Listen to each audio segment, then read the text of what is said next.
Centro Latinoamericano de Administración para el Desarrollo CLAD. Es un organismo público e internacional de carácter intergubernamental. Su creación en 1972 fue respaldada por la Asamblea General de las Naciones Unidas, con la idea de establecer una entidad regional que tuviera como eje de su actividad la modernización de las administraciones públicas, un factor estratégico en el proceso de desarrollo económico y social. Actualmente, el ministro de Administración Pública de la República Dominicana, Darío Castillo Lugo, es el presidente del Consejo Directivo del CLAD. El Centro Latinoamericano de Administración para el Desarrollo, CLAD, es un organismo internacional cuyo objetivo esencial es mejorar el servicio público que las administraciones iberoamericanas prestan a los ciudadanos. Con este fin, trabajamos en el CLAD cada día desde 1972. Centro Latinoamericano de Administración para el Desarrollo CLAD, por la reforma, modernización e innovación del Estado y la administración pública. Buenos días o buenas tardes, según corresponda, a todos nuestros alumnos. Le damos la más cordial bienvenida ya en esta tercera semana de actividad. Estamos ya hoy dando inicio al módulo 2 del curso sobre la Agenda 2030.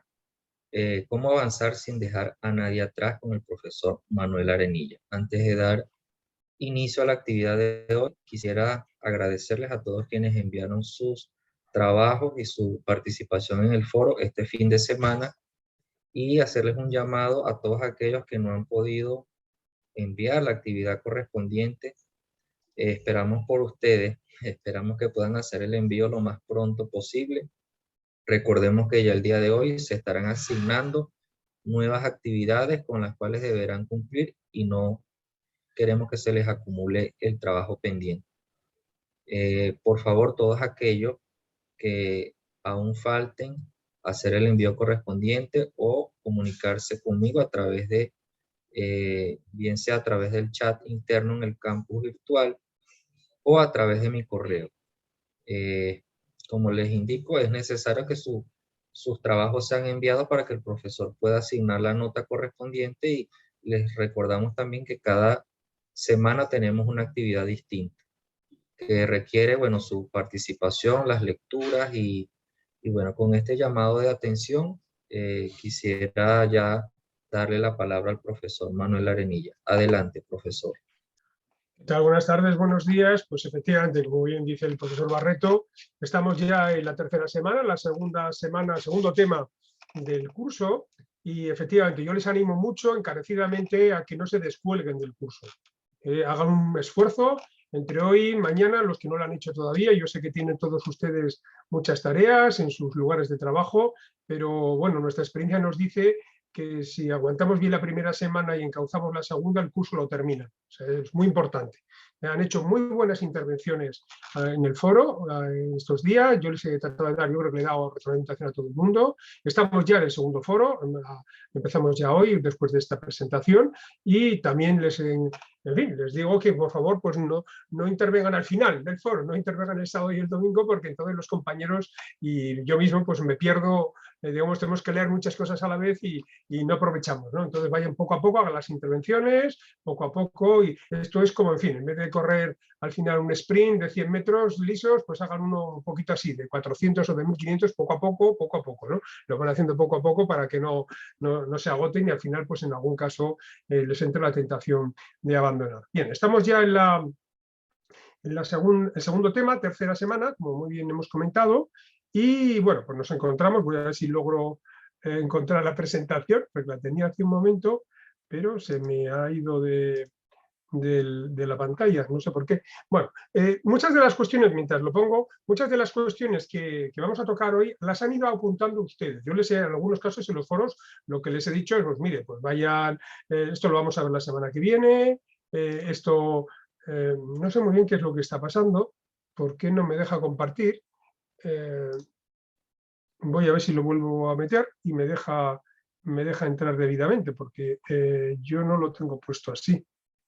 Bueno, voy a ver si salgo de algunas de las que tengo Bueno, en cualquier caso, mientras logro solventarlo. Han hecho ustedes mucha incidencia y eso demuestra, bueno, pues cómo ha ido avanzando el conocimiento de la Agenda 2030 y cómo ha ido calando en las organizaciones en Latinoamérica. Si este curso empezamos ya hace 2 años, bueno, pues teniendo que explicar básicamente qué eran los ODS, hoy ya casi no hay que explicar esto, lo que son los ODS, y ustedes mismos ya empiezan a plantear las cuestiones centrales, ya casi desde el primer día.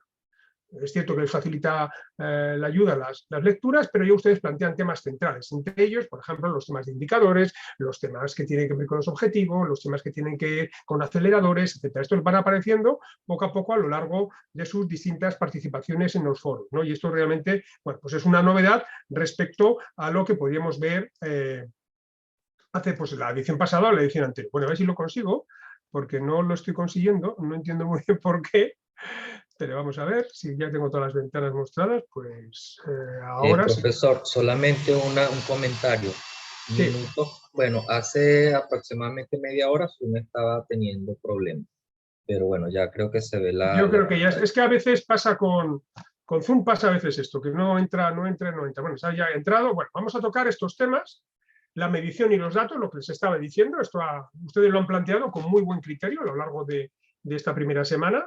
Yo a esto le voy a añadir las palancas y los aceleradores. También ustedes en alguna de las intervenciones lo que han señalado es que no llegamos a tiempo al 2030. Y yo recuerdo una de las intervenciones que he leído esta mañana que decía que algo nos tendremos que inventar, algo tendremos que hacer, ¿no? Bueno, vamos a ver qué podemos hacer, qué podemos inventar. Desde luego lo que no podemos hacer es abandonar un objetivo realmente importante porque alinea las prioridades y objetivos de cada uno de los países con una agenda mundial, ¿no? Que nos facilita mucho las cosas.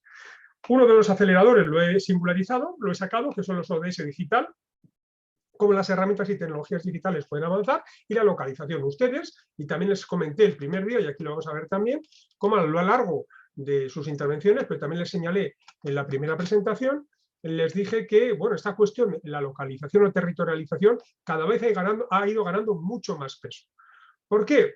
Porque cada vez hay más conciencia en Latinoamérica de la importancia de que las políticas se radiquen en el territorio y que, por lo tanto, los agentes que intervienen en el territorio, que participan en ese territorio, también deben intervenir en la formulación y en la definición y en la implementación de las políticas públicas. Y veremos después unas pequeñas conclusiones, como siempre, ¿no? Bueno, la medición y los datos, ¿no? Bueno, esto es un informe de Naciones Unidas muy sencillo. Después volveré a repetir esta idea. Necesitamos desglosar los datos a nivel de ingreso, sexo, edad, raza, etnia, condición migratoria, discapacidad, ubicación geográfica y otras características. ¿Con qué fin? Para conseguir dar forma a políticas eficaces. Ahí lo dejo. No voy a seguir, pero la idea es muy clara de Naciones Unidas. Si no, no es posible saber de qué raza. Porque cada vez necesitamos hacer microactuaciones, ¿no? Digamos, las actuaciones que sirven para un grupo, un colectivo, puede que no sirva para otro colectivo, ¿no? Bien, por ejemplo, voy a poner una serie de aspectos en los que los datos nos ayudan a comprender mejor la realidad.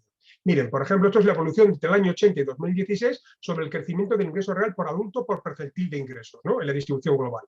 ¿Qué es lo que nos enseña esta imagen? Véanlo ustedes, se llama la curva del elefante, que el último percentil, ¿no? El percentil 99 al 100, se acumula la mayor parte de la riqueza y que esto ha ido creciendo a lo largo de los últimos 36 años. Y fíjese usted que las rentas medias es digamos, este hundimiento del elefante, ¿no? De la columna del elefante, parte superior se ha hundido. ¿Qué nos explica esto, por ejemplo? Bueno, el empobrecimiento de las clases medias que se ha producido en el mundo, en este caso en concreto del mundo, pero también en América Latina. ¿Qué nos explica en todo el mundo esto? El auge de los populismos y de determinados fenómenos antidemocráticos. Este es un aspecto importante que se puede saber o podemos detectarlo a través de este tipo de enriquecer esta conclusión a través de este tipo de información con datos, ¿no? Más datos que tenemos. Bueno, pues tenemos, por ejemplo, el índice de percepción de efectividad gubernamental en los países de América Latina y de la OCDE. Aquí tienen ustedes, bueno, pues esto es América Latina y creo que el Caribe también, porque pone América Latina, pero creo también que es el Caribe. Bueno, pues podemos medir realmente cuál es el índice de eficacia, eficiencia o efectividad de las políticas públicas en cada uno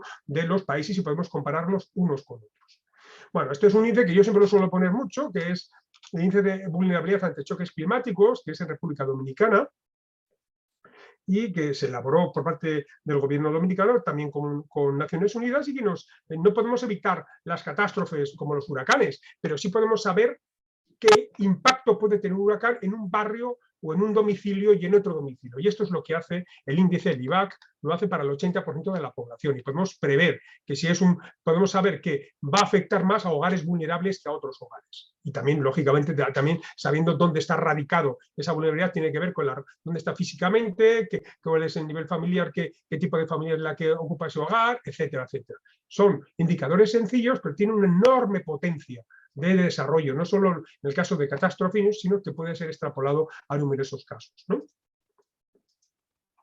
Bueno, esto es una de las primeras cosas que salieron cuando empezamos a hablar de ODS, que es la correlación entre indicadores para la erradicación de la pobreza, que nos dice qué indicadores correlacionan positivo o negativamente con otros, y muchos de ellos son contrafactuales, es decir, que no sabemos, a veces son paradójicos, ¿no? En el sentido de que pensamos que la lógica conduce a un resultado y el hecho es que, por ejemplo, los indicadores que se contrarrestan, ¿no? Pues a mayor nivel de electrificación correlaciona con menores niveles de energía renovable.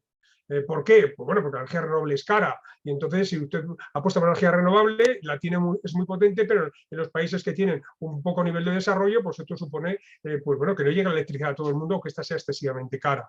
O, por ejemplo, las cuestiones que tienen que ver entre la baja correlación entre los indicadores de progreso social y políticas específicas. Bueno, aquí lo pueden ver como la erosión de la tierra en relación, por ejemplo, con la tasa de empleo o con los ninis, ¿no? O con la malnutrición infantil, porque aquí hay correlaciones positivas y negativas que tienen un enorme interés. Y eso, pues lógicamente, ya veremos después cómo los grandes datos o los datos masivos, Big Data, bueno, pues y aplicando a ello además la inteligencia artificial, nos puede otorgar pues una enorme potencialidad y una enorme posibilidad de desarrollo de las políticas para, como digo, con el fin de acertar, ¿no?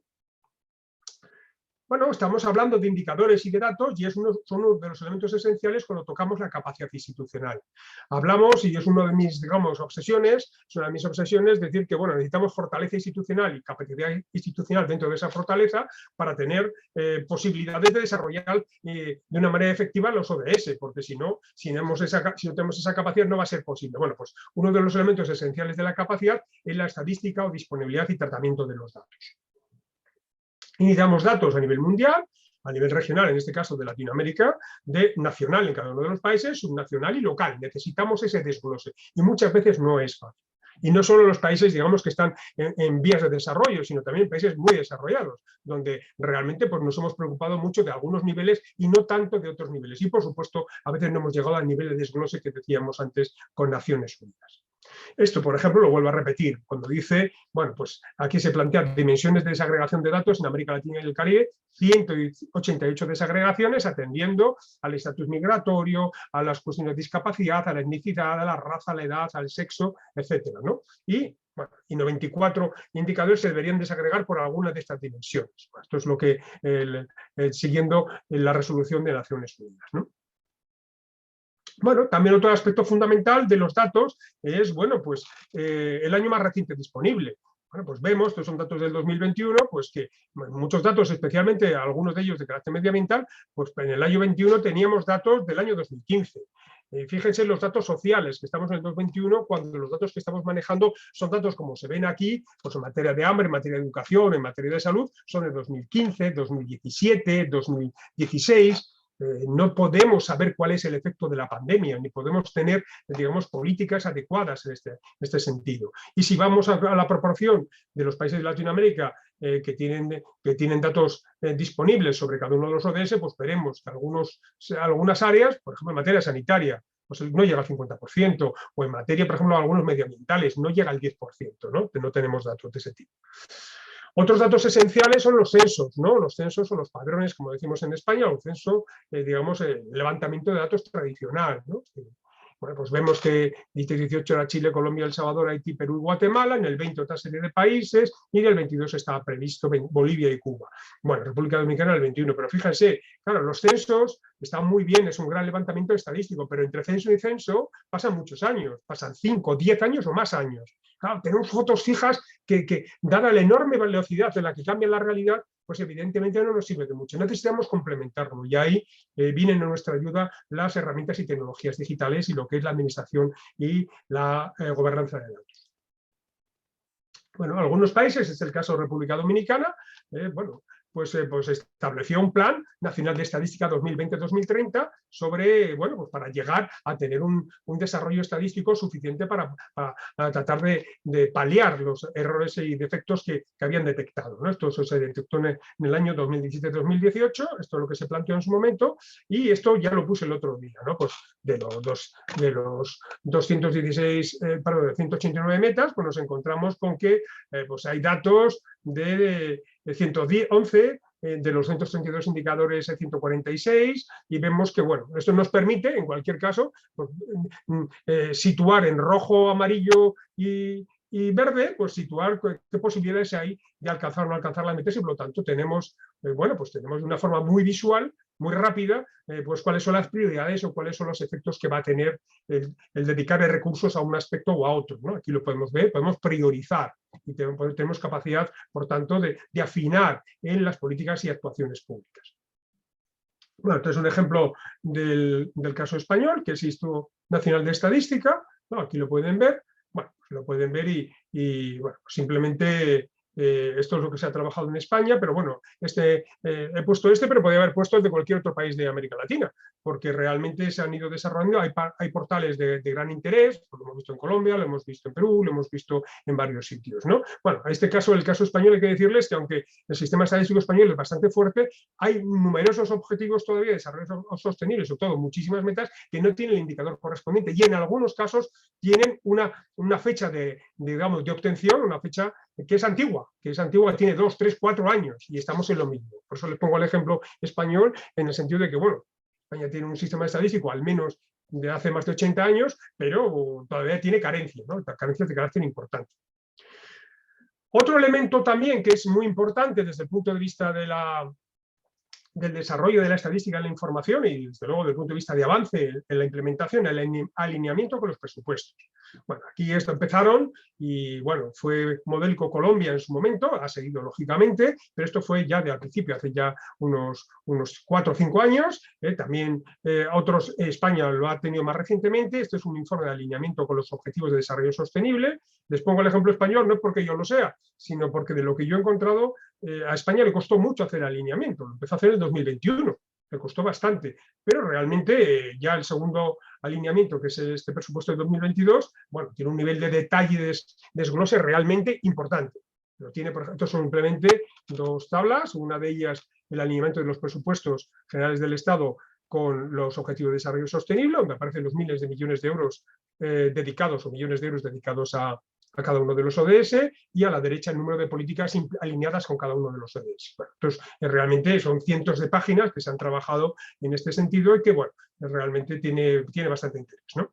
Bueno, esto es un informe de CPI donde nos habla también otros elementos, ¿no? Que es ya no solo datos, sino que nos habla sobre la institucionalidad y la disponibilidad de los datos. Se ve en la segunda columna, ¿no? Pues ahí vemos en total, bueno, pues que hay un estudio de disponibilidad a nivel de datos, pues, bueno, pues aproximadamente el 9% de los temas que se tocan en los informes nacionales voluntarios. Es decir, se da más importancia a otros aspectos, pero, por ejemplo, también se toca la insuficiencia de datos disponibles en el país, que casi es el 73%. Es decir, ¿qué nos dice los informes nacionales voluntarios? Que se le otorga mucha importancia a la disponibilidad o no de esos datos y a su actualización, ¿no? Esto cada vez ha querido coger más volumen. Aquí lo ven, una entidad nacional responsable por los datos a nivel nacional y dificultades en materia de datos. Este aspecto cada día, digamos, en cada informe se le da más peso porque nos hemos dado cuenta que es muy relevante, como ustedes también han señalado en muchas de sus intervenciones. Bueno, estas son las bases, las webs que hay estadísticas de la región, en Latinoamérica y el Caribe, de Naciones Unidas, donde bueno, ustedes entran y lo clican y lo ven, monitoreo estadístico global, regional, nacional, datos indicadores, metodología y recursos de información. Bueno, esto ha adquirido un volumen en los 2 últimos años, realmente son páginas web, plataformas realmente muy interesantes, ¿no?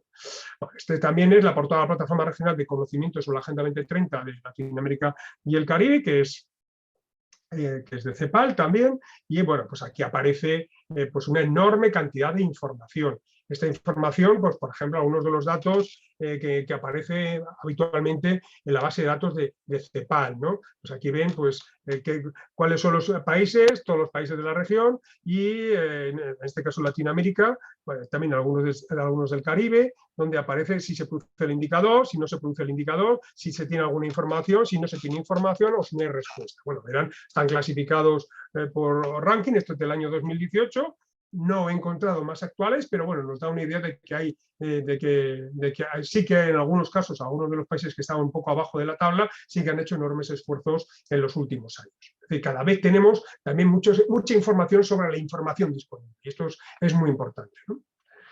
Bueno, y todo esto nos lleva a la preocupación por administrar esos datos. Necesitamos crear una estructura institucional y un sistema de gobernanza de datos específico. ¿Qué nos dice? ¿No? ¿Qué nos dicen los organismos? ¿No? Nos dice que la tecnología digital que afecta al conjunto de la actividad humana impacta en la generación y aplicación del conocimiento. Los TIC potencian de una manera significativa el producir un cambio cultural, y el enfoque digital es coincidente con la Agenda 2030. Ese enfoque digital que es integral, holístico, interrelacionado, a nivel desagregado, etcétera, etcétera, pues coincide con el enfoque que vimos en el tema 1 de la Agenda 2030. Necesitamos el desarrollo digital en la administración como se ha realizado en las grandes empresas. Esto es muy importante.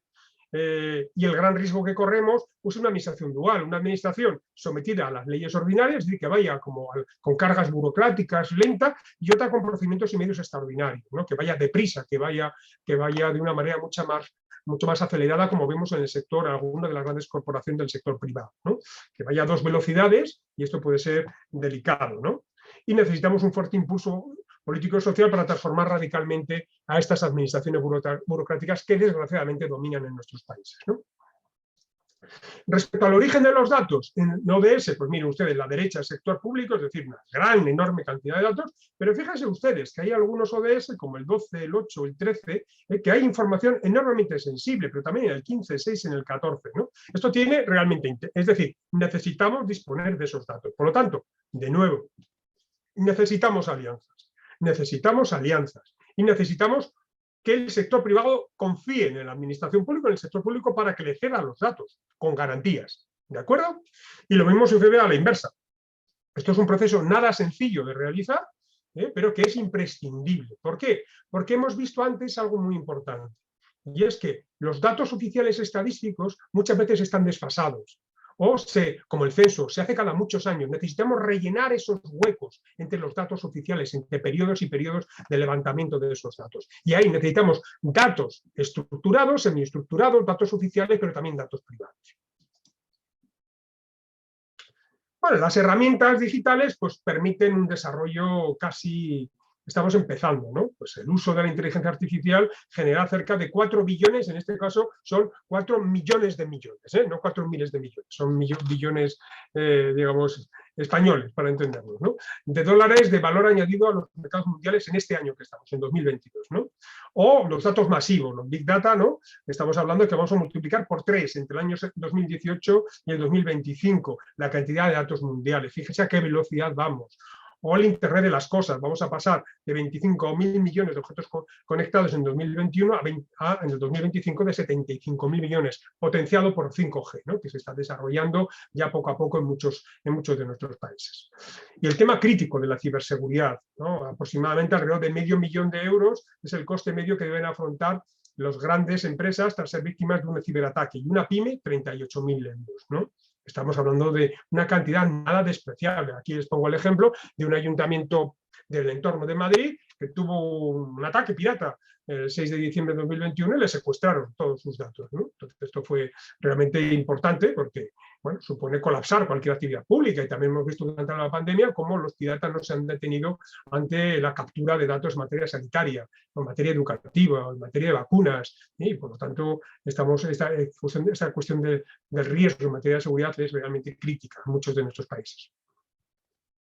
Bueno, los usos en la administración de las cuestiones que tienen que ver con la administración de datos, etcétera, etcétera, Pues miren, hay ejemplos muy interesantes en Guatemala, en Chile, en Colombia, en Tabasco, en Buenos Aires, ¿no? Donde encontramos pues, cómo se desarrollan estas tecnologías pues, para decir la intensidad de la pobreza en el país, en qué zonas existen más brechas educativas, riesgo de desnutrición de niños y niñas en la COVID-19, o las inundaciones, o sistemas de alumbrado público de LED de alta calidad en la ciudad de Buenos Aires. Las posibilidades, como ven, son infinitas y esto no son teorías, esto ya se está implantando y he tomado los ejemplos en América Latina, ¿no? Bueno, CEPAL ante esto realiza una serie de propuestas. Bueno, pues hay que progresar el uso de los datos para responder a desafíos específicos. Profundizar los marcos de colaboración regional, marcos de evaluación regional y marcos de colaboración para limitar los efectos de la desinformación. ¿Dónde pone foco CEPAL en estos aspectos? Pues lo que ustedes saben, lo han puesto de manifiesto en el primer foro, ¿no? Es absolutamente imprescindible la colaboración regional. Es absolutamente imprescindible, ¿no? Desplegar mecanismos de consulta multiactor para diseñar marcos de gobernanza de datos. Pues actores públicos, privados, sociales, academia, etcétera, etcétera, ¿no? Y desarrollar grupos de trabajo específicos en la administración pública e invertir la capacidad del servicio civil, ¿no? Para poder avanzar hacia una administración pública de última generación. Es decir, nosotros no podemos quedarnos atrás respecto a la prestación de servicios que realiza el sector privado, porque si no, nos deslegitimaremos. Y al deslegitimarnos tendremos graves problemas, no solo de confianza, sino de autoridad, respecto a esa aceptación por parte de los ciudadanos de la autoridad que ejercemos en el ámbito social, en el ámbito de nuestras sociedades, ¿no?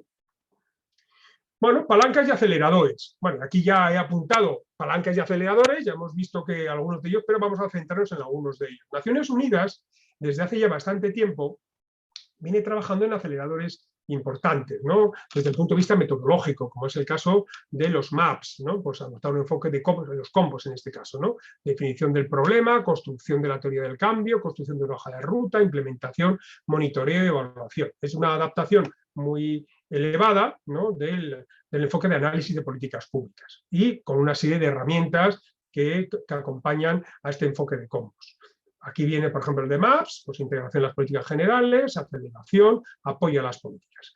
Ya basta esta imagen para decirles es cuando incorporamos algún tipo de acelerador o incorporamos algún tipo de política nueva, no podemos desgajarla de la integración en las políticas generales, ¿no? Y por eso se establece por parte de PNUD, dice aterrizaje de los ODS en los planes nacionales y subnacionales y la asignación de presupuesto. De ahí que tantas veces repita el tema de la localización y el aspecto que le he dedicado un poquito nada más de tiempo, pero si ustedes tienen interés, hay lecturas y lecturas y lecturas sobre esto, sobre el alineamiento con los presupuestos nacionales, ¿no? Que también ustedes en el foro en algún caso han hecho referencia a ello.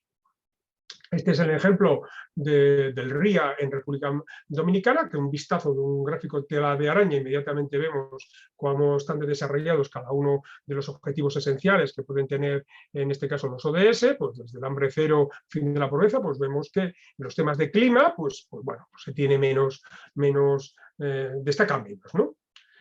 Ustedes en algunas de las propuestas que han hecho en los foros, pues han planteado yo planteaba cuáles eran los objetivos más relevantes para ustedes en los tres niveles, ¿no? Y varios de ustedes hablaron de la pobreza, ¿no? Lo pusieron como pobreza, especialmente los compañeros de Panamá, varios de ustedes, ¿no? Y fíjense, esto es un ejemplo muy interesante sobre intervenciones de la pobreza multidimensional. ¿Cómo correlaciona la pobreza multidimensional con la educación y salud de calidad, empleo formal, acumulación de activos, igualdad de género, identificación, niveles bajos de unidades tempranas embarazo adolescente, seguridad alimentaria y con, digamos, objetivos de segundo nivel? Reducción de las barreras de entrada al sistema financiero, priorizar elementos del pacto educativo, fortalecer los servicios de salud colectiva. Este es un buen ejemplo, ¿no?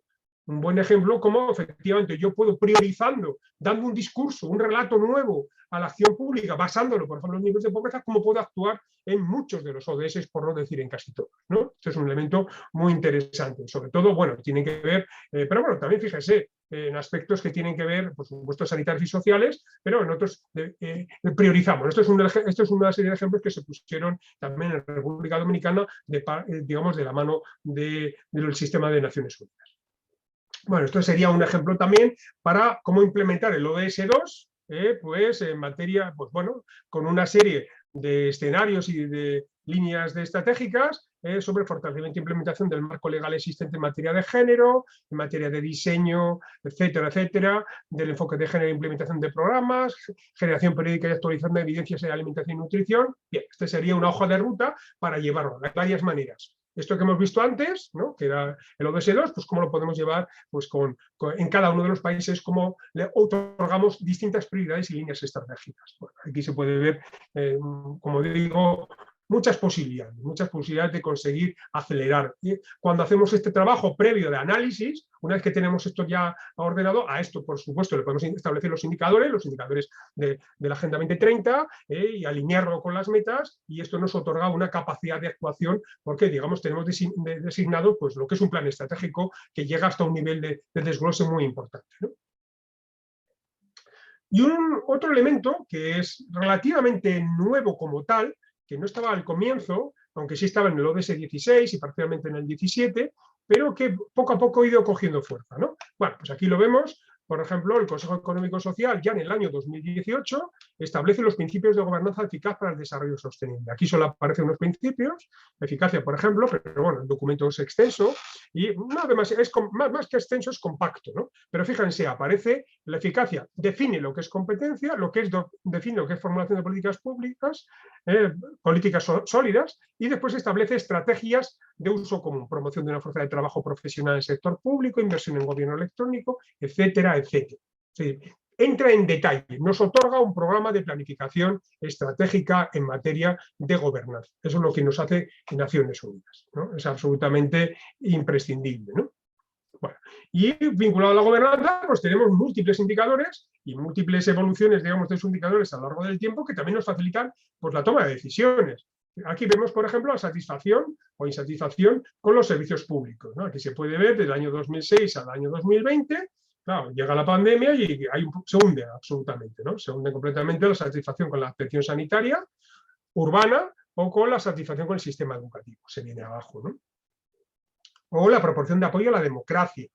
El apoyo a la democracia, pues insatisfecho, pues no ha parado de crecer a partir pues, de aproximadamente pues eso, del año 2017. Estamos ya, se ha saltado de 58 puntos hasta 72,70 en el año 2020. Y la gobernanza como acelerador para la OCDE requiere la utilización de instrumentos presupuestarios, herramientas de compras y de regulación, diseño y aplicación de políticas y programas innovadores con visión de futuro y fortalecimiento de estos mecanismos de gobernanza, ¿no? Que es importante, sino que es un factor esencial para el logro de todos los ODS. Volvemos a esa obsesión mía, fortaleza institucional y capacidad institucional como prerequisito para implementar los ODS. Y sin ello tendremos enormes dificultades para que esa implementación sea eficaz, ¿no? Y las prácticas de gobernanza pública pueden fortalecerse para contribuir más a la aplicación de los ODS, ¿no? ¿Cómo? Pues presentación de experiencias, buenas prácticas, lecciones aprendidas, etcétera, etcétera. Bueno, es lo que trato de hacer en estas presentaciones, con ejemplos, y también, bueno, pues también a través de esas conexiones, esos enlaces que les dejo, por lo menos en cuanto a su nombre, de esas plataformas, de esas webs que están apareciendo a nivel mundial y sobre todo en el sistema de Naciones Unidas, y también en algunos países, ¿no? Bueno, otro de los mecanismos, digamos, vinculados a la gobernanza son la coordinación para implementar y el seguimiento de la Agenda 2030. En fin, aquí se aparece, bueno, de dónde depende y si hay mecanismos ad hoc, etcétera. Esto, bueno, pues ya en cada uno de los países ha elegido un modelo, hay modelos como ya lo planteé el otro día, ¿no? Pero bueno, efectivamente hay que reflexionar sobre qué modelo es el que vamos a dotarnos institucionalmente para avanzar, ¿no? Bueno, aquí también se ve el alineamiento, que ustedes también lo han planteado en algunos casos y en algunas preguntas, entre las visiones, planes y estrategias de planificación a largo plazo en América y el Caribe, 20 países, ¿no? Como pueden ver ese alineamiento de los ODS, pues desde la Estrategia Nacional de Desarrollo en la República Dominicana, Estrategia Federal de Desarrollo en Brasil, o bueno, cualquiera de los aspectos en Bolivia, Agenda Patriótica para el Plan de Desarrollo Económico y Social, y pues bueno, en Uruguay, la Estrategia Nacional de Desarrollo Uruguay, que llega hasta el 2050. Vean ustedes como algunos son estos datos del 2021, pues se quedan en el 2021, pero ya vemos que ya conforme va pasando el tiempo, 2025, 2031, 2032, 35, 38, 50. Es decir, ya estamos, conforme vamos avanzando en el tiempo, estamos hablando de, digamos, de una planificación a más largo plazo. Bueno, les he hablado y ustedes también en algún caso, en alguna intervención lo han puesto en el foro y en sus textos de los ejercicios, ¿no? Necesitamos un nuevo contrato social y para eso necesitamos una gobernanza más fuerte e inclusiva.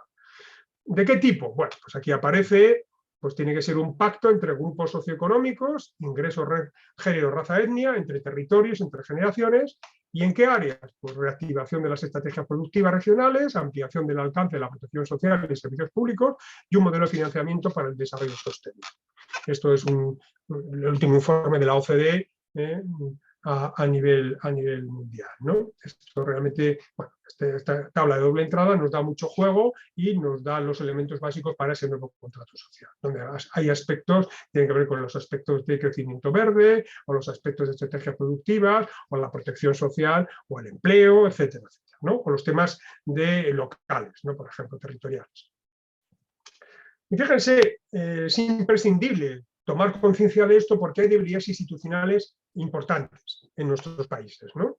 Primero, la desconfianza política institucional, la elevada y creciente politización, la inexistencia de una función directiva profesional, la desprofesionalización. En algunos países, desgraciadamente, se va a marcha atrás, y no precisamente a veces en los países, digamos, que tienen más dificultades inicialmente, ¿no? Escasa diversidad territorial, social, competencial, de especialización en nuestras administraciones, falta de evaluación o de rendición de cuentas, falta de eficacia y de eficiencia, gran peso de los aparatos administrativos centrales, los aparatos centralizados en los ministerios y no en el territorio, ¿no? Que esto es un clásico de ustedes y de España, ¿no? Es un clásico, aunque España tiene una enorme administración autonómica, pero la local no es tan grande, aunque, bueno, tampoco es pequeña, pero no tiene unas competencias sólidas, ¿no? Esto también es uno de los defectos, por ejemplo, en mi país. Plantillas crecientes y con perfiles no renovados, tenemos plantillas que crecen, pero a veces crecen con los mismos perfiles profesionales, ¿no? Y el mundo ha cambiado, lo estamos viendo con las competencias digitales necesarias, ¿no? Por ejemplo. Desequilibrios territoriales, ya lo acabo de comentar, baja localización, baja territorialización. Pues a veces pues, los colectivos burócratas pues, patrimonializan o corporativizan el aparato administrativo y su presupuesto, ¿no? Baja digitalización más y desigual, y frente a las competencias emergentes. Hay competencias que se requieren emergentes, ¿no? y que no las tenemos en nuestros aparatos, ¿no? Fractura entre administraciones. Tenemos administraciones que no están enlazadas, ¿no? Que no obran entre sí. Hay la participación con los agentes sociales, y ustedes lo han puesto de manifiesto, y compañeros suyos en otras ediciones, de carácter neocorporativo. Es decir, siempre se sientan los mismos como hace 40 o 50 años, y no se da entrada a los nuevos colectivos, a la nueva diversidad gigantesca que hay en nuestras sociedades, ¿no? Pues siempre es al sector económico, al sector laboral, y poco más, ¿no? Al sector medioambiental, pero poco más, ¿no? Y sin embargo la pluralidad, digamos, de agentes que hay en la sociedad actuando es enorme. ¿Y esto qué efectos tiene? Pues desintermediar, la administración va intermediando cada vez menos en la resolución de conflictos, en ser referente, en tercero de confianza, escisiones, sobre todo la diferenciación entre lo que pensamos y actuamos en el sector privado o en nuestro sector social o en nuestro sector familiar y la forma que nos piden para trabajar o relacionarnos en la administración. Y las centralizaciones, como muchas de las decisiones se toman fuera del ámbito de los estados, ¿no? Fuera del ámbito de nuestro voto democrático, se toman fuera porque se han centralizado pues, desde la investigación y desarrollo a los temas culturales, a los temas económicos, financieros, etcétera, etcétera, ¿no? Y ODS Digital. ODS Digital es un acelerador, pero yo lo trato de forma diferenciada porque, bueno, porque estamos en la sociedad de conocimiento y porque esas herramientas tienen, como hemos visto, una enorme potencialidad. ¿Qué nos dice el informe del organismo especializado de Naciones Unidas? Nos dice que el potencial de la digitalización es cada vez más claro para los ODS, ¿no? Es realmente muy importante. Y un informe de Naciones Unidas, que en fin, fue encargado a Jack Ma y a Melinda Gates y a un equipo de expertos, pues una de las conclusiones, que eran conclusiones no de carácter tecnológico, sino social. Dice, los dividendos digitales, es decir, los beneficios digitales, coexisten con divisiones digitales, con brechas, podríamos decir, ¿no? Que amenazan con fragmentar la interconexión que define la era digital. Es decir, hay colectivos que quedan marginados, países que quedan marginados, ¿no? Regiones que quedan marginadas, lo que conduce a normas y enfoques que compiten entre sí, disminuyendo la confianza y desalentando la cooperación. Les he puesto una pequeña lectura de este documento porque realmente tiene mucha importancia. Pone el dedo en la llaga, dice, ojo, que sí, que todos nos quedamos cegados por la brillantez de las tecnologías, pero ojo, que lo propio, la potencia de las tecnologías, que es la interconexión y la integración, que eso es lo que le da exponencialmente unas posibilidades colectivos, determinados grupos, determinados países, etcétera, etcétera, ¿no? Este es un informe de la OCDE que tiene que ver con, bueno, pues con la revolución digital, y es un informe que se hizo por parte de la OCDE, CAF o la Unión Europea sobre la situación en América Latina, ¿no? Sobre la revolución digital, las tecnologías digitales. Bueno, pues aquí se ve, bueno, pues cada uno de los datos que cada uno de los países. No voy a centrar en cada uno de ellos, aquí tiene muchos cuadritos, léanlos con calma y verán cómo tiene bastante interés, o vayan directamente al documento, que también lo tiene en la bibliografía, ¿no? Y tiene mucho interés. Aquí tienen también lo mismo, pues por ejemplo, esto fue justo antes de la pandemia, ¿no? La brecha en el uso de Internet entre los más ricos y más pobres es de casi 40 puntos porcentuales. Y esto lo vimos en la pandemia en materia de teletrabajo y en materia también educativa, ¿no? Por ejemplo, ese dato, pero ya ven que hay muchos más puestos en este infograma, ¿no? Este es un dato ampliado de lo anterior. Pues hogares con y sin conexión a Internet por quintil de ingresos en el 2018 era la situación antes de la pandemia, y fíjense ustedes las enormes diferencias que hay según el quintil de ingresos, ¿no? A mayor riqueza, mayor conexión a Internet, lógicamente, y esto seguimos avanzando. Niños en hogares sin acceso a Internet. Pues bueno, está correlacionado con la tabla anterior. En algunos casos, bueno, el quintil más pobre en algunos países era el 100%. Los niños no tenían acceso a Internet. Con lo cual, cuando pasamos a remoto, pasamos a teleformación, pues todavía se quedan descolgados. Y esto es una rémora muy importante en la que hay que poner un enorme interés, medios y recursos a corto plazo, ¿no? Para que no se queden descolgada la población por uno de los elementos tractores que yo se lo he puesto de manifiesto en varias contestaciones. Como dice la OCDE, educación correlaciona con los principales ODS, correlaciona con las principales políticas, y es uno de los aceleradores más claros en la potenciación de la educación, ¿no? Bueno, la posibilidad de teletrabajar. Mientras que en Uruguay el 31%, pues en algunos países como Guatemala el 14%, igual que en Honduras, ¿no? Las diferencias sean enormes entre unos países y otros. Y ahí hay que atender los quintiles de ingresos, ¿no? El informe de la multinacional Huawei en el 2018 nos decía que el ODS 3, buena salud y bienestar, y el 4, educación, muestran el más alto nivel de correlación con las TIC. Y nos dicen, oiga, aquí las tecnologías van a pegar saltos exponenciales, enormemente. Y lo hemos sufrido durante la pandemia, cuando no estaban desarrolladas las tecnologías, y el principal problema no era el aspecto tecnológico, sino es la accesibilidad. Este es el gran problema, pues todo esto se ha venido abajo, ¿no? Las políticas educativas y sanitarias se han venido abajo. El informe de 2019 nos dice que aunque las TIC no son las únicas herramientas disponibles para nosotros, en la búsqueda de un mundo sostenible y justo promete una mayor velocidad y eficiencia para el progreso. Esto es una promesa a cumplir, ¿eh? Empieza a ser cumplida ya. Por eso la reflexión sobre las TIC y sobre alianzas regionales en materia de datos, de nubes, etcétera, etcétera, es imperativa, realmente es imperativa. Bueno, aquí aparece el alineamiento de distintos informes entre, pues, Objetivo de Desarrollo Sostenible, el 3 y el 4, con ejemplos de soluciones digitales y cuáles son las tecnologías críticas o claves para desarrollarlo, ¿no? Y a veces la mayor parte de ellas, fíjense, si lo ven los informes son extensísimos, ¿eh? Pero si tuviesen un tiempo para leerlo, y algunos de ustedes igual están implicados en sus puestos de trabajo, verán que muchas de esas tecnologías son la conectividad, el acceso, la eficiencia, la mayor parte tiene que ver con eso, la mayor parte es la conectividad y el acceso. Hay un programa piloto global sobre TIC para guías de ODS, de los organismos de Naciones Unidas, por ejemplo, muy interesante, que se esperaba cuando se puso en marcha que cree sinergias y promueva la colaboración intersectorial e interinstitucional. Y hay ejemplos, buenas prácticas a nivel mundial. Este es la de la Unión Europea, sobre el benchmark de las buenas prácticas y el desarrollo que se tiene en la Unión Europea, se hace cada año, quiero recordar, pues este es 2021. Este es el caso de Jessie, cada año se hace de una manera distinta, pero este es alguna de las tablas que les he puesto anteriormente de la correlación entre tecnologías y también objetivo de desarrollo sostenible. Y bueno, en algunas tecnologías muy concretas, ¿no? Por ejemplo, blockchain y desarrollo.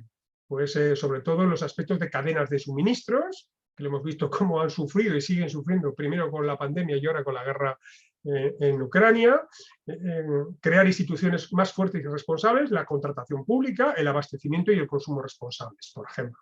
Tiene una enorme potencialidad. Y aquí esta es una página web, lo que les decía, una página web en este caso sobre blockchain, ¿no?, de Naciones Unidas, y aquí aparece en este caso relacionado con el programa, con FAO, ¿no?, el Programa Mundial de Alimentación, ¿no?, de alimentos, a FAO.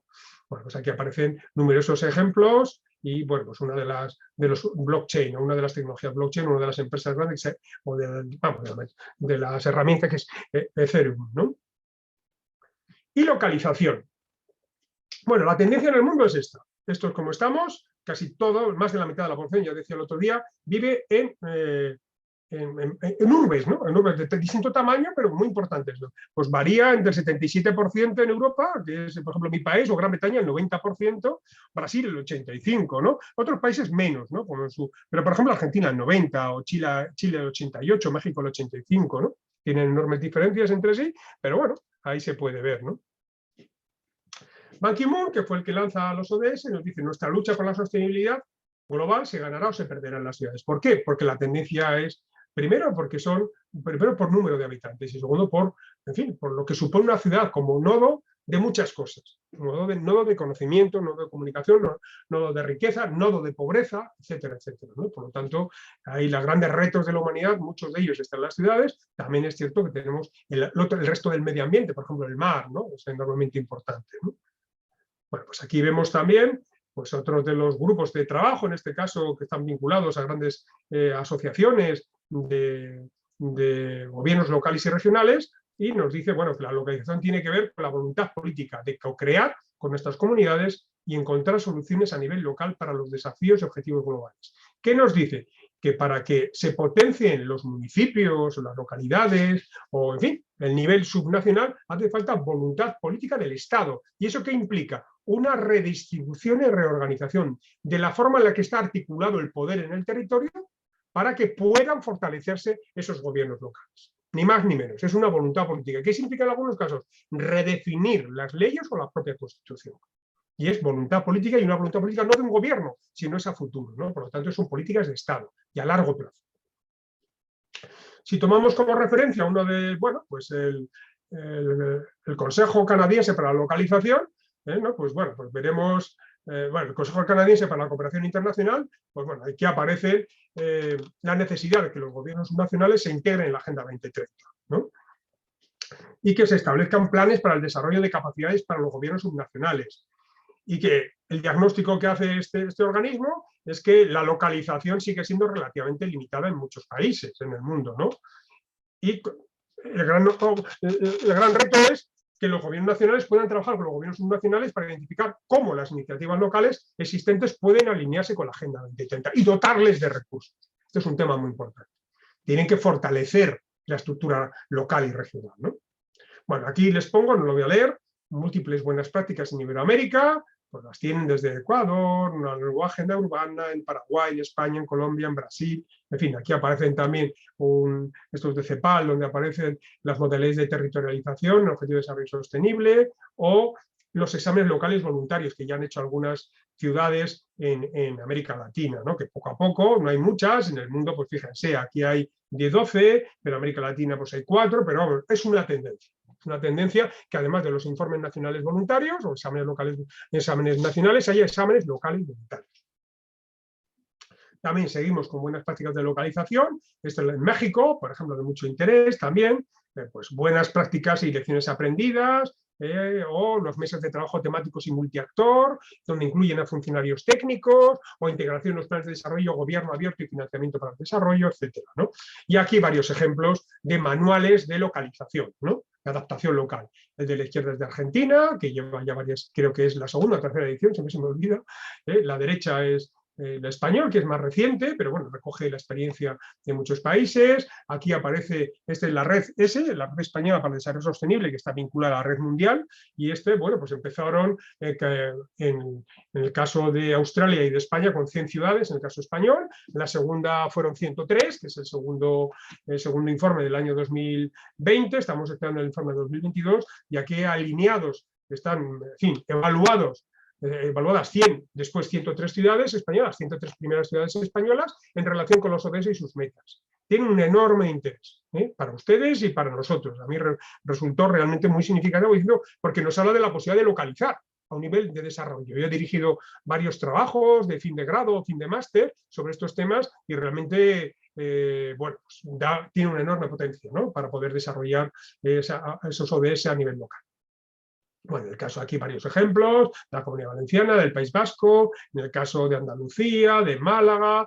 Este es muy interesante el caso de Málaga, porque adaptan, digamos, el modelo que tenían de la ciudad de Málaga para la estrategia 2030, la adaptan a los ODS, eso tiene bastante interés, pero aquí también vemos la unión de capitales, de ciudades capitales de Iberoamérica, pues bueno, también un proceso de comunicación social para hacer locales los ODS, o la otra gran organismo, el CGLU, perdón, pues la Guía Práctica para la Acción Local, también. Esto, por ejemplo, alguien que hablaba el otro día del tema de los parlamentos, pues ese es el caso del Parlamento de Canarias, que es una de las comunidades autónomas españolas, con la guía para la localización de los ODS. Y fíjense que no es el gobierno, es el Parlamento el que establece una guía para los ODS. Es decir, lo tomó en serio. Me preguntaban ustedes, ¿qué pueden hacer los parlamentos? Miren, una guía para los ODS, ¿no?, para las localidades, para las municipalidades, ¿no?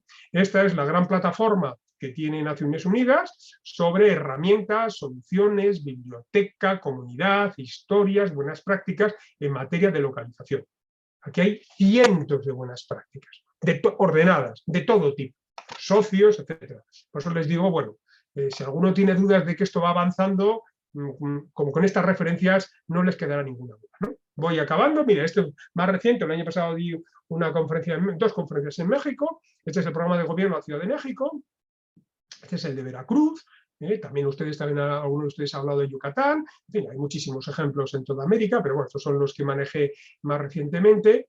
Y lo que dice el Congreso del CLAD, ¿no? Pues les dije que algunas cosas extraje de ahí el otro día, pero bueno, en el tema concreto de localización. Pues fíjense, en el Congreso de Argentina se le dio mucha importancia a esta cuestión, ¿no?, por los temas que tienen que ver con recursos adicionales para la gestión local, la participación activa en las ciudades, confluencia entre los municipios y comunidades saludables, para mejorar la salud colectiva. Era un tema de gran preocupación porque estamos en mitad de la pandemia. Mejoramiento de condiciones de habitabilidad, nuevos escenarios urbanos, que ciudades se piensen con perspectiva de desarrollo. Entonces ponía como ejemplo Villjardín 75A, bueno, este es uno de los ejemplos. Este es en el Congreso de Colombia del año pasado.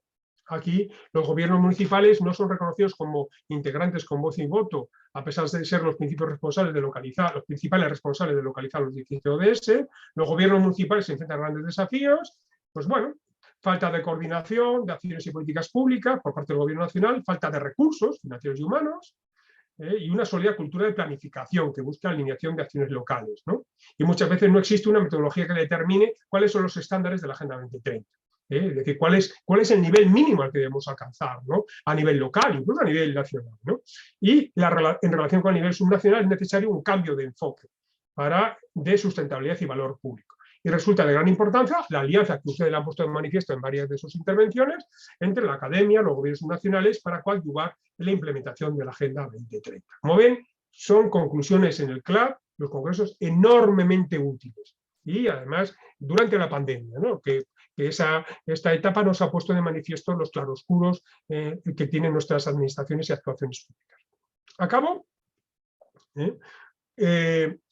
La gestión pública debe basarse en datos y evidencias. Hay que fortalecer los servicios estadísticos nacionales. Hay que desagregar los datos por territorio, por género y por discapacidad, etcétera, todo lo que he señalado, ingresos económicos.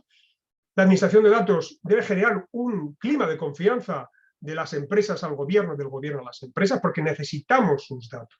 En algunos casos son trascendentes. Piensen en materia de turismo, por ejemplo, ¿no?, en países turísticos como España, pero muchos de los suyos, ¿no? Necesidad de aplicar aceleradores y palancas, como hemos visto durante la COVID. Las tecnologías digitales nos permiten mayor velocidad y eficiencia y interconexión. Y la localización, bueno, pues futuro está en las ciudades, voluntad política para fortalecer los gobiernos locales, está vinculada a la innovación. ¿Por qué? Porque una buena parte de las innovaciones que hay en nuestro país están precisamente en los gobiernos locales, y las buenas prácticas. Como he visto, ya les he señalado muchos ejemplos, y también la plataforma de Naciones Unidas, ¿no? Y quedo a su entera disposición para cualquier pregunta y yo creo que, bueno, yo creo que estamos entrando ya en materia y además, bueno, pues cuando ustedes me preguntaban cosas la semana pasada, yo digo, bueno, tranquilos, que esto lo vamos a tocar y como yo veo que tienen intereses, pues yo creo que tienen muchísimo material, bibliografía, además, no solo la básica, las pocas páginas que tienen que leer, sino de todo, sino que pueden desarrollar después muchas más lecturas, ¿no? Muchísimas gracias, profesor. Antes de dar inicio al ciclo de preguntas y respuestas, quisiéramos recordarle que la clase que acaban de ver estará disponible en unos minutos al finalizar en la plataforma del campus virtual de la Escuela del CLAD. Así como también la presentación en PowerPoint del profesor estará disponible por allí. Bueno, hacerles el recordatorio nuevamente de que tienen todavía tiempo de enviar sus trabajos los que no lo han hecho. Ya con esto, bueno, vamos a leer algunas preguntas que tenemos por acá. Bielka González pregunta, quería un poco que me puedan ampliar sobre en cuanto a la supervisión nacional de los ODS, por ejemplo, como lo está realizando en Bangladesh, mediante la evaluación de la capacidad estadística. Gracias. Adelante, profesor. Bueno, pues les he puesto muchos ejemplos, ¿no? Les he puesto muchísimos ejemplos. No hay que irse a Bangladesh, lo tienen ustedes también, ¿no? El sistema de Naciones Unidas, en algunos de sus países, digamos, está actuando de una manera muy decidida. Lo hizo durante la pandemia, incluso estableció proyectos piloto en materia de ciencia de datos, en materia de Big Data, por ejemplo, en El Salvador, para tratar de atender las enormes y urgentísimas necesidades sociales, por ejemplo, en el pago de subsidios, ¿no? Esto es un ejemplo. Pero efectivamente, hay una enorme preocupación. El organismo regional de estadística que estar vinculado a Naciones Unidas, en el caso de Latinoamérica y el Caribe, pues va evolucionando a lo largo de los últimos años en el sentido de llamamientos, ¿no? Hacen llamados a los países para conseguir mayores alianzas y mayores posibilidades. Y después hay un aspecto muy importante, que es el aspecto tecnológico. Es decir, no, ya les he dicho antes y vuelvo a reforzar la idea. Hay que fortalecer los sistemas estadísticos nacionales, pero hay que complementarlos con otros datos. Este es el resultado, pues bueno, de uno de los trabajos en los que yo me vi inmerso hace un par de años durante la pandemia, donde el Consejo Superior de Estadística de España llamó a una serie de especialistas. A mí, en virtud de, digamos, de la orientación hacia la gobernanza, se sacaron una serie de conclusiones y esta fue una de ellas muy importante.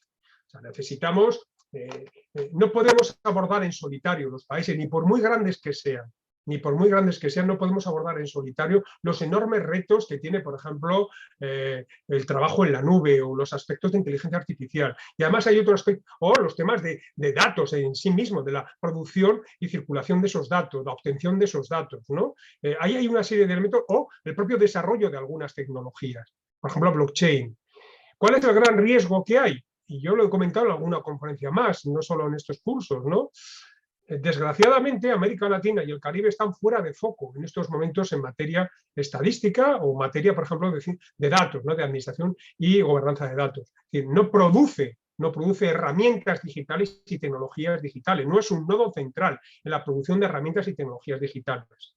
Y hay enorme preocupación, ha habido en Europa, pero también en el resto del mundo, para que, por ejemplo, los datos que produce un país estén en ese país, o al menos en la región.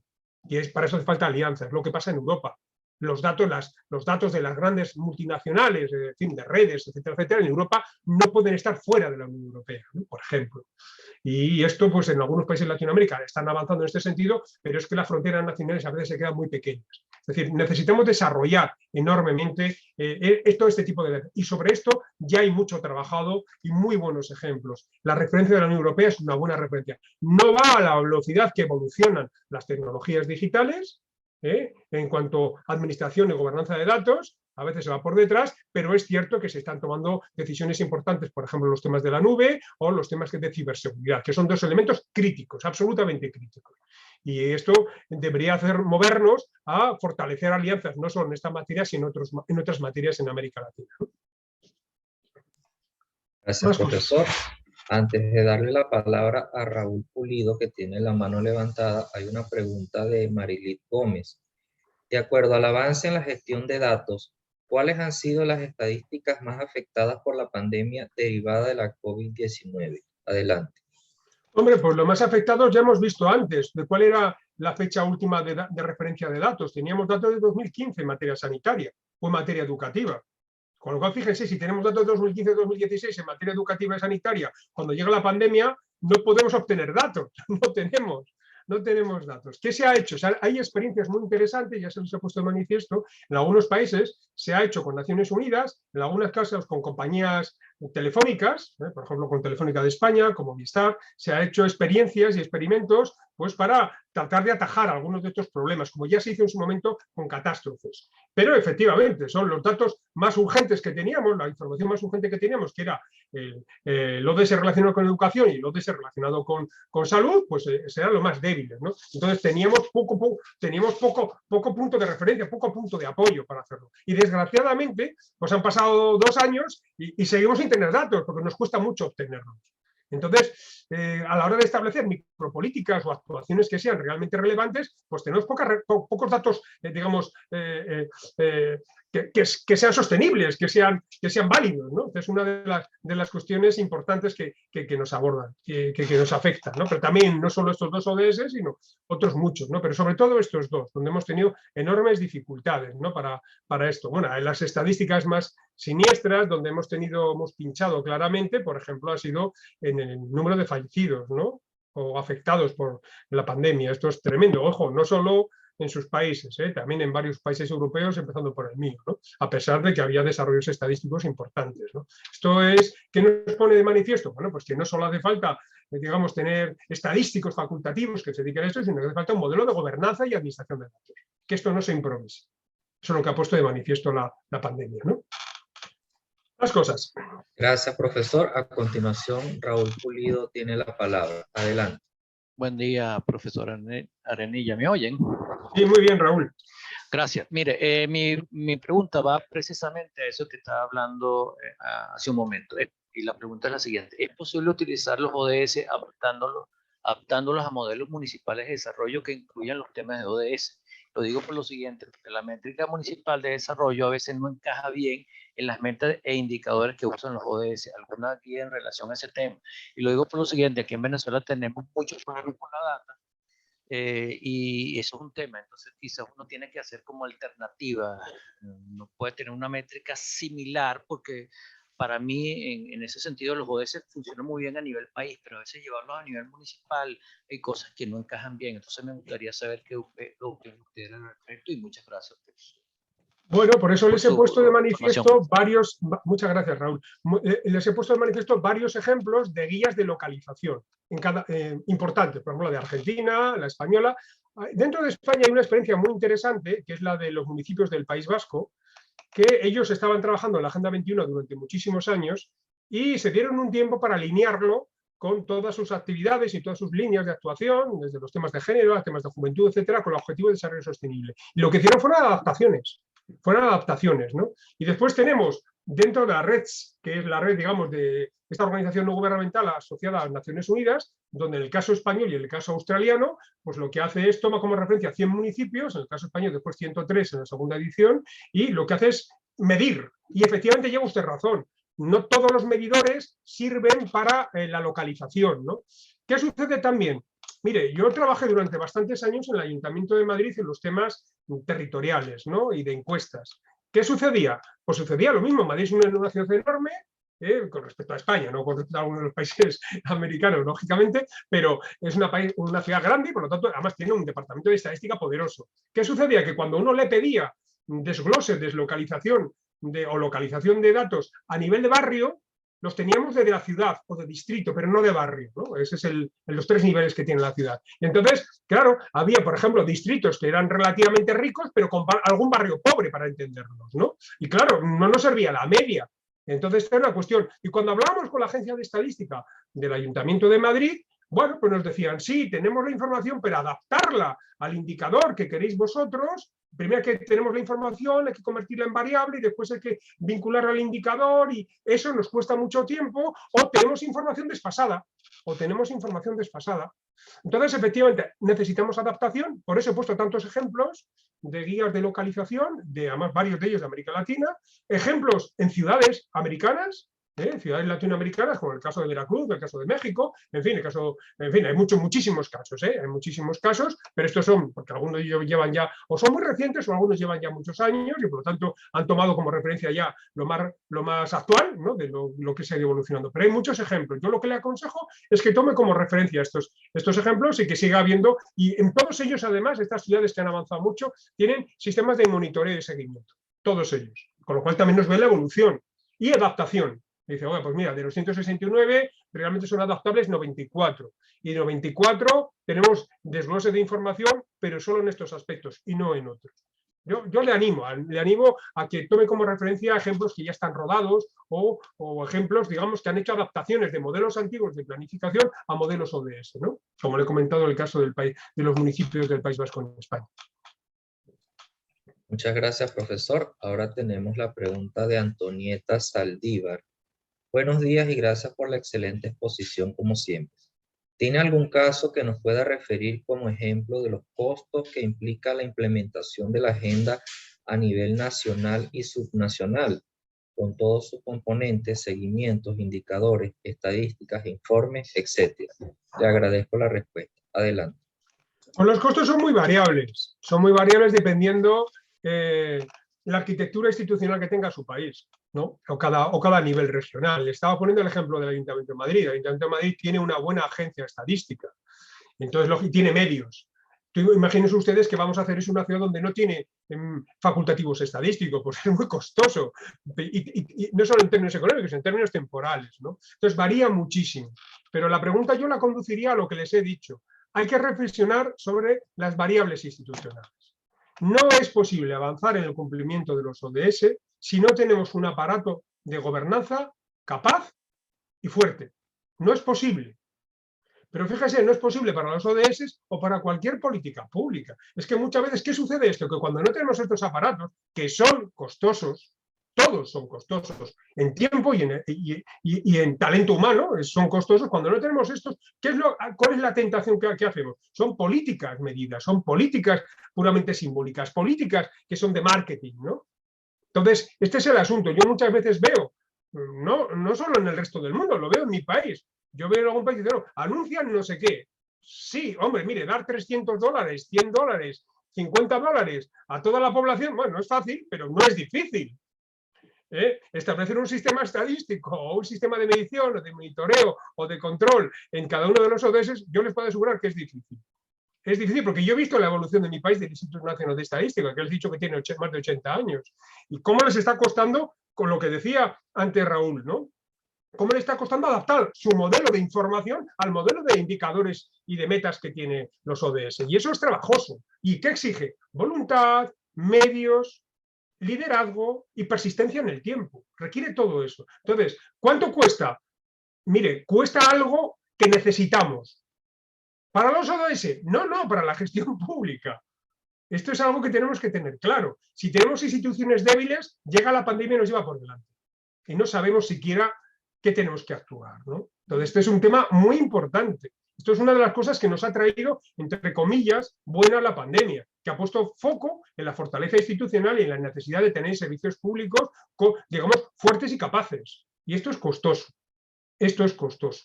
Entonces, no deberíamos dejar pasar demasiado tiempo sin asumir estas inversiones en este tipo de fortaleza institucional. ¿Por qué? Porque los ciudadanos sí que se han dado cuenta de que eso es importante y por lo tanto es el momento de hacerlo. Esa teoría que a veces viene en la opinión pública de que esto es un coste innecesario, la burocracia pública, hombre, puede ser un coste innecesario si no hay resultados, pero lo que está claro que puede ser letal el no tenerlo, letal, como hemos visto durante la pandemia. Más cosas. Sí, tenemos la pregunta de Sergio Sierra. Buen día. Se habla mucho de aprovechar las posibilidades de explotar Big Data para contar con información para los indicadores de desarrollo, pero también para evaluar las políticas públicas. Sin embargo, Big Data requiere alta tecnología, acceso a estos bancos y metodologías. ¿Cuáles serían los pasos para que el gobierno puedan aprovechar Big Data en un contexto de escasos recursos, hablando sobre todo de información desde las redes sociales, no solo de registros administrativos públicos? Adelante. Bueno, vamos a la primera cuestión. Esto es uno de los resultados del informe. Sergio, si tienes un interés específico, lo haces llegar a través del foro, etcétera, y yo te envío el informe que se hizo del Consejo Superior de Estadística, porque ahí aclara bastantes cosas, ¿no?, sobre estos temas. También yo he publicado un libro recientemente donde hay un apartado sobre Big Data, ¿no? Entonces, la primera cuestión que hay que saber es cuándo hay que utilizar Big Data, ¿vale?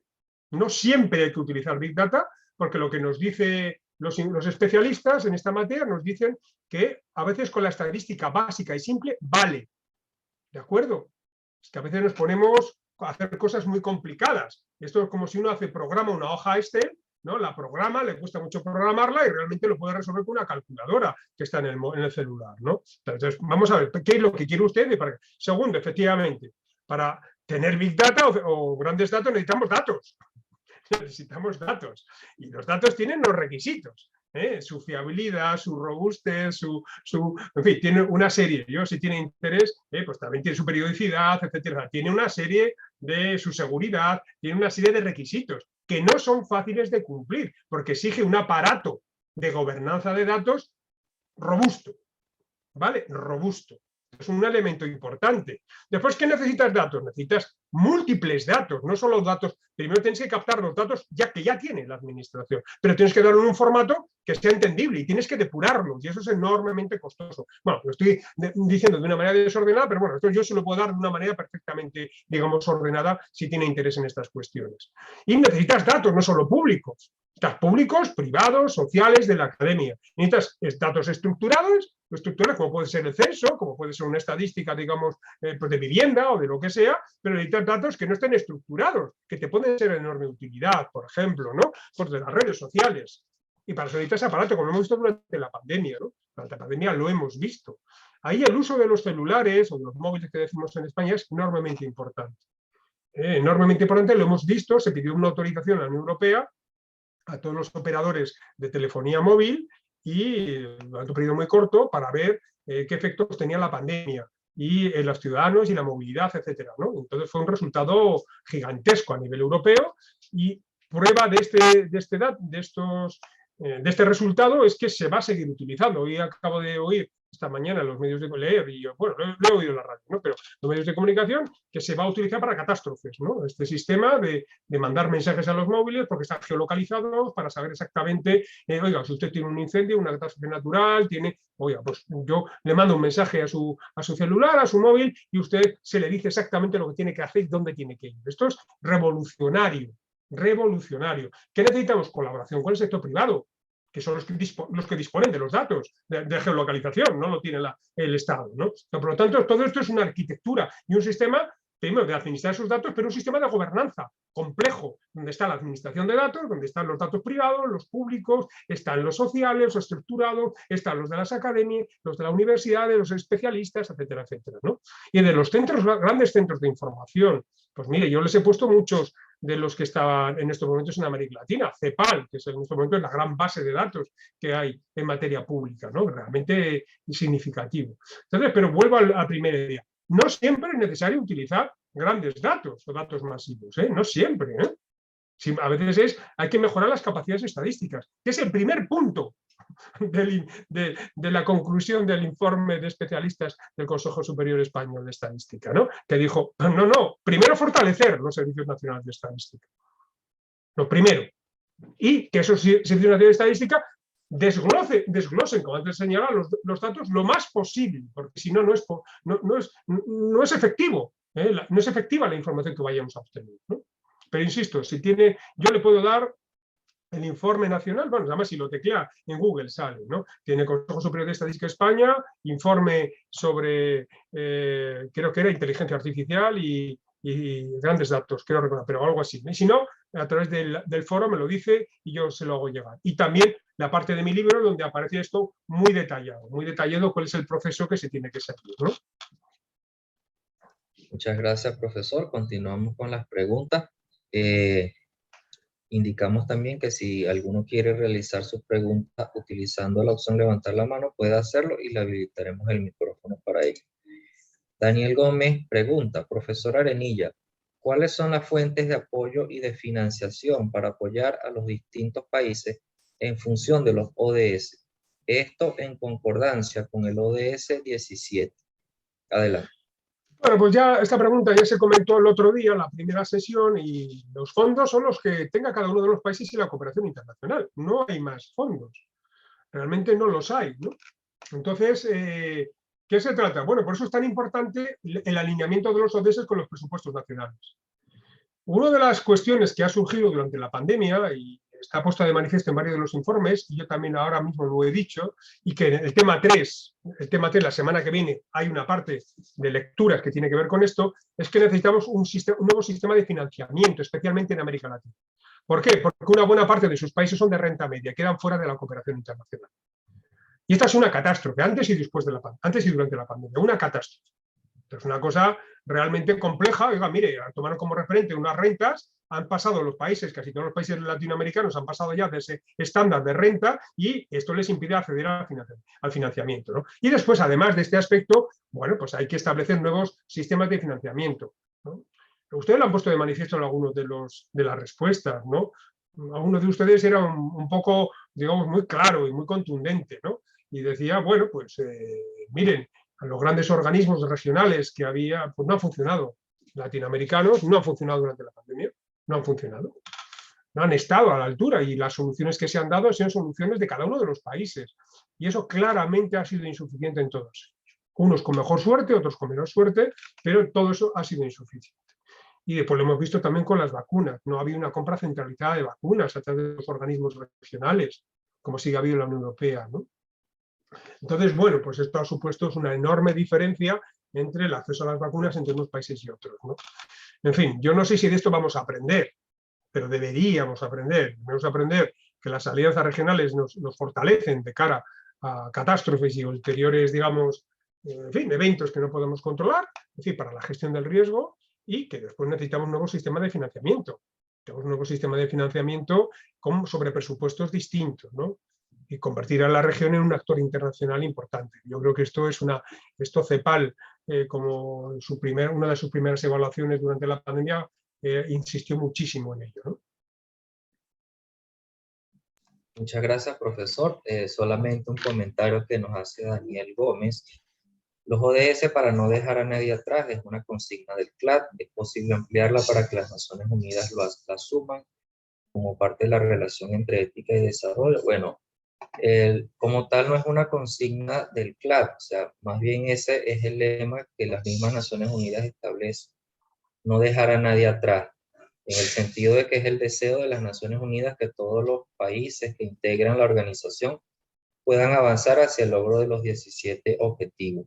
Con relación al tema que comenta Daniel de la relación entre la ética y el desarrollo, bueno, este tema es algo que se ha estudiado, de hecho hay una línea de investigación denominada ética del desarrollo. Al respecto han escrito autores como Bernardo Kliesberg, que tiene un libro que se llama Más ética y más desarrollo, y básicamente esta relación lo que indica es cómo deben relacionarse todos los actores en las diferentes áreas de actuación. Por ejemplo, las empresas a través del Pacto Global tienen un compromiso por medio de la responsabilidad social empresarial de contribuir al desarrollo. No solamente el sector privado, el sector público es el motor fundamental para impulsar el desarrollo, pero también nosotros los ciudadanos tenemos un compromiso de cumplir también desde nuestro ámbito de acción con la Agenda 2030. Sería como que en líneas generales un comentario sobre este tema. No sé si quiere hacer algún comentario al respecto, profesor. Bueno, efectivamente, lo veremos en el tema 3, lo veremos la semana que viene, efectivamente, porque también ha surgido la primera semana sale todo, pues es un tema introductorio. Pues el 2 y el 3 profundizan y las cuestiones que han salido respecto a este aspecto, ¿no? Tiene que ver, es que las dudas que existen en las alianzas público-privadas, ¿no? Y yo les ponía una contestación que esa duda existe no solo con lo público-privado empresarial, sino también con lo social. ¿Por qué? Mire, porque es un tema muy sencillo. Vamos, esto es sencillo. Vamos a ver, a quien se le puede exigir el cumplimiento y la orientación al servicio del interés general es al ámbito público, ni al privado ni al social. Ni al privado ni al social. ¿Eso significa que no debemos colaborar público, privado y social? No, que hay que estar atentos y que cuando hay colaboración con el privado, lógicamente, deben cumplirse fines públicos.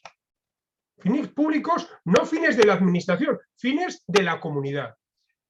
A favor de esto, ¿qué es lo que ha surgido en las últimas décadas? Pues el movimiento de responsabilidad social corporativa. La responsabilidad social corporativa en las empresas sociales se han desarrollado enormemente en el mundo y el alineamiento de las empresas privadas con los ODS. ¿Qué significa? Bueno, pues que dentro además de la consecución del beneficio empresarial, han incluido la consecución del bien común. Entonces, cuando hay colaboración público-privada hay que poner foco ahí, en el bien común. Y por lo tanto ahí la administración pública debe establecer, en la línea que estaba comentando el profesor Barreto, bueno, tiene que establecer, digamos, una serie de lineamientos muy claros y de diálogo con el sector privado y el sector social, ¿no? Yo trabajé durante, como he señalado antes, el Ayuntamiento de Madrid 8 años en los temas de participación ciudadana. Y realmente nosotros no trabajábamos con el sector privado, trabajábamos con las asociaciones de vecinos. Y teníamos problemas similares, porque las asociaciones de vecinos, digamos, querían sacar sus objetivos, que eran de la asociación de vecinos, y a veces chocaban con el interés general del resto de la ciudad, o con otros colectivos, como los padres y madres, o con los por ejemplo, con la gente que hacía deporte, o con la gente, es decir, no solo, es decir, no es tan sencillo a veces, ¿no? Y después había un problema muy importante, es para que entendieran los mecanismos de adopción de decisiones, los mecanismos de legitimación de las decisiones y de las actuaciones públicas, que son legales, que son formales, y que hacen que se respete el interés general. Entonces, este diálogo que tiene que existir es un diálogo de socialización en valores, ni más ni menos. Y esto es trabajoso. ¿A quién le corresponde la mayor parte de la carga? Al ámbito público. Al ámbito público. Pero no podemos despreciar los recursos y el conocimiento del ámbito privado y del ámbito social. No podemos, porque los necesitamos. Entonces, lo que no vale es decir, bueno, como ellos van a su beneficio, nosotros no vamos a colaborar. Ojo, insisto, ese beneficio lo es claro en el ámbito privado, pero también en el social. Tiene sus propios intereses, defender a su colectivo frente a los demás. Y el ámbito público no puede hacer eso. El ámbito público no puede favorecer a una asociación de vecinos frente al resto de las asociaciones de vecinos, no puede hacerlo. Entonces, este es un proceso de diálogo, de participación compleja, que requiere pues unos perfiles y una orientación por parte de los servidores públicos que no es el habitual. Y esto es complejo, pero inevitablemente estamos en este momento histórico.